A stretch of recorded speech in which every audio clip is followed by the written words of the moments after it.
I'm joined now by Larry Levine. He spent 10 years as a federal inmate at multiple security levels, and he's now the director and founder of Wall Street Prison Consultants, a company that helps people to prepare to be locked up. Larry, I always come to you for the guidance on what's to come and what's expected.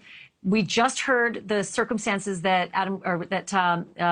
Kohberger is experiencing currently in the Latah County lockup.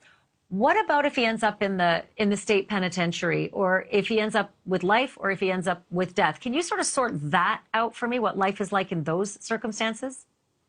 Well, most likely he's going to be, he's going to be PC. He's going to be in protective custody, because if they let him in general population, good possibility somebody is going to try to take him out and kill him.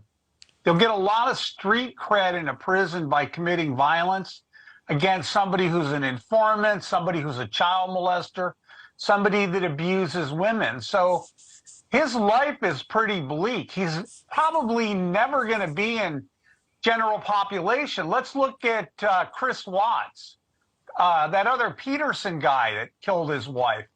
They're locked in 23-hour lockdown also, and that's really what he has to look forward to the rest of his life. They're going to have to, as they say, pipe sunlight into him. When he goes to the rec yard, he'll be going to the rec yard by himself. It's not going to be in general population. He's not going to get regular visits that everyone is going to get.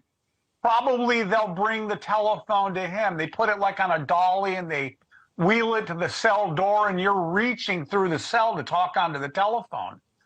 So life as he knows it is over. And right now, I doubt if he's sleeping, because he's replaying everything in his head, where he started, what he did, where he's at. And this guy, he craves attention.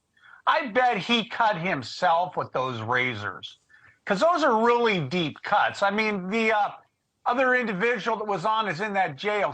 That was in that jail is right. They do give you cheap razors, but to the point that he's been cut, that looks like a self-inflicted wound to me, but what do I know?